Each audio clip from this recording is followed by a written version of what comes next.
Selamat pagi dan salam Malaysia Madani. Berita Pagi Sarawak edisi Rabu 6 November 2024 bersama saya Debbie Amanda Padan.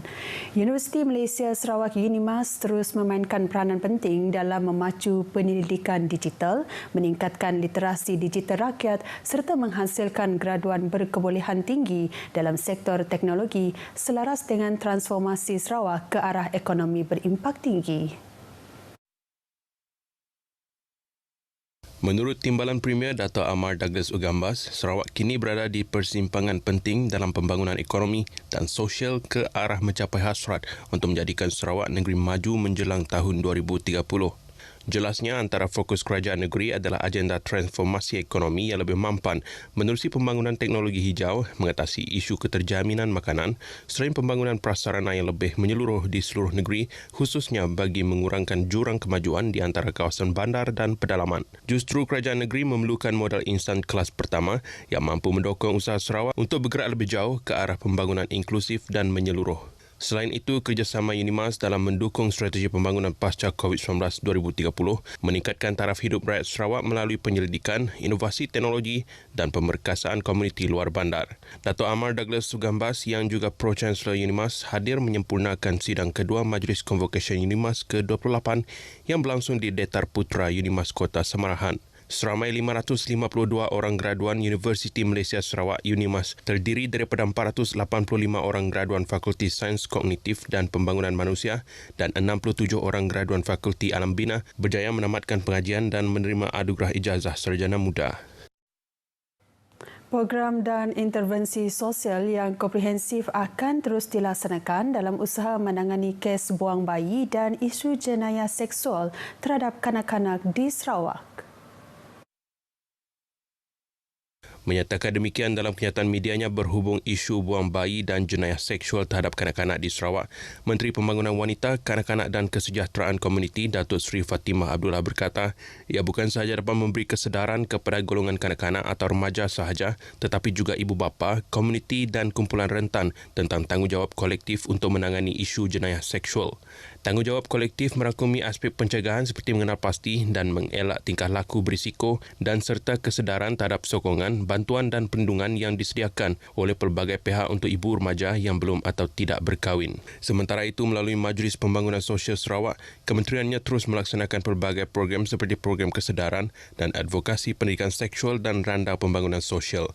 Beliau memberitahu pihaknya akan terus berlibat urus dengan hospital-hospital swasta di Sarawak dan badan bukan kerajaan bagi menggalakkan lebih banyak projek tanggungjawab sosial korporat bagi perubahan baby hatch. Perlindungan biokeselamatan dalam sektor makanan rentas sempadan amat penting ketika ini.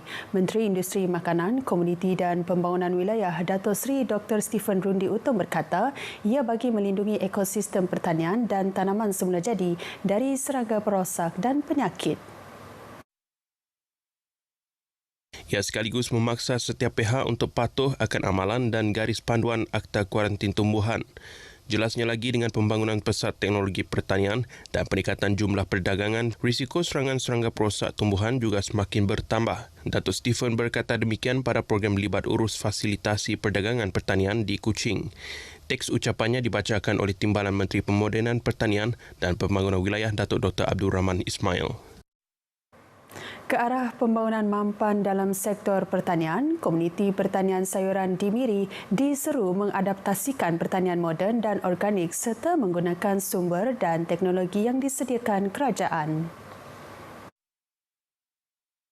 Menteri Pengangkutan Sarawak Datuk Seri Lee Kim Shin percaya petani di Sarawak tidak kekurangan kebolehan namun hanya memerlukan bimbingan yang betul bagi merealisasikan potensi mereka sepenuhnya.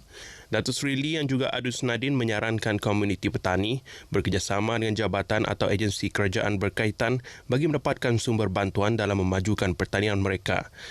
Katanya kerajaan Sarawak akan terus meningkatkan daya saing antarabangsa dalam industri pertanian melalui pelbagai langkah bagi memastikan produk pertanian tempatan dapat menduduki tempat dalam pasaran global pada masa hadapan. Beliau berucap merasmikan majlis sambutan Hari Keahlian Persatuan Penanam Sayur Malaysia cabang Belia di Miri. Komuniti nelayan Kampung Kuala Balingian merupakan barisan hadapan yang dapat membantu maritim Malaysia dalam usaha memelihara keselamatan dan keharmonian kawasan perairan.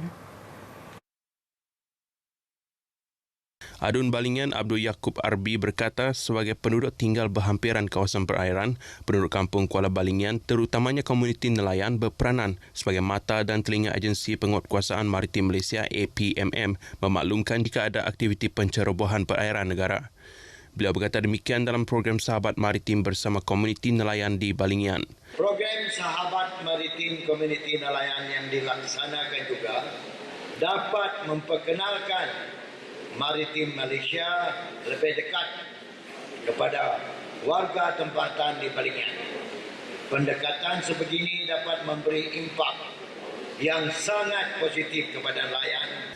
Sementara itu, menyentuh mengenai pembangunan Balingian, beliau menyeru penduduk Balingian bersama-sama berganding bahu membangunkan prasarana Pekan Balingian. Dinamakan waterfront Kampung Pulat dulu. Disambung dengan waterfront di Pasar Lama Balingian. Dan sekarang setelah lawatan yang amat berhormat Premier yang terkini, dia telah mencadangkan supaya yang dari Kampung Pulat, yang dari Sungai Kampung Pulat sampai ke Pasar Balingian dibuat lagi waterfront. Panglima Medan Timur Tentera Darat Lieutenant Jeneral Dato' Muhammad Sofi Madlepi mengadakan lawatan rasmi ke Markas Brigif 19 Khatulistiwa Singkawang bersempena eksersis Kekar Malindo 47 AB Palang 24 dalam usaha memantapkan hubungan bilateral dan sinergi pertahanan antara Malaysia-Indonesia. Menurut kenyataan media Sel Operasi Media Markas Pemerintahan Medan Timur Tentera Darat, lawatan sehari itu dimulakan dengan kunjungan hormat terhadap Komandan Brigif 19 Khatulistiwa Kolonel Infanteri Arif Wicaksana. Kunjungan tersebut mencerminkan komitmen berterusan dalam memperkasa hubungan pertahanan dua hala. Perbincangan antara Lieutenant General Dato' Muhammad Sofi dan Kolonel Infanteri Arif Wicaksana meliputi pelbagai aspek kerjasama ketenteraan termasuk perkongsian idea, latihan bersepadu dan peningkatan kapasiti. Beliau turut diberi taklimat mengenai modul latihan merangkumi aspek survival, rondaan taktikal dan teknik serangan hendap. Eksersis yang berlangsung 1 hingga 12 November itu memberi penekanan kepada peningkatan keupayaan operasi dan interoperability antara kedua-dua angkatan tentera. Komuniti Madani yang diwujudkan oleh Jabatan Penerangan Malaysia JAPEN akan mengadakan Karnival Kita Madani peringkat Sarawak dan pemukiman Komuniti Madani Sarawak buat julung kalinya.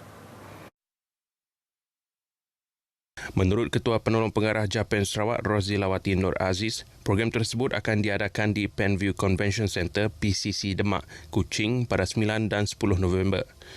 Katanya komuniti Madani berfungsi sebagai satu badan sukarela yang terdiri daripada pelbagai kaum, bangsa, agama dan latar belakang yang berperanan untuk membantu kerajaan memasarkan maklumat, inisiatif dan juga insentif kerajaan kepada masyarakat seterusnya menyumbang kepada perpaduan ke peringkat akar umbi. Justru beliau menyeru khususnya komuniti Madani serta orang ramai hadir memeriahkan karnival tersebut dengan pelbagai aktiviti antaranya jualan ramah, Infiesta Pentarama dan juga sesi Town Hall Komuniti Madani Sarawak bersama Menteri Komunikasi Fahmi Fadzil. Beliau berkata demikian dalam program Bual Bicara Sarawak FM RTM Kuching. Berita pagi Sarawak berakhir di sini. Dari sungai hingga segara Palestin pasti merdeka. Ikuti Stadium RTM selepas ini untuk perkembangan sukan tanah air dan antarabangsa.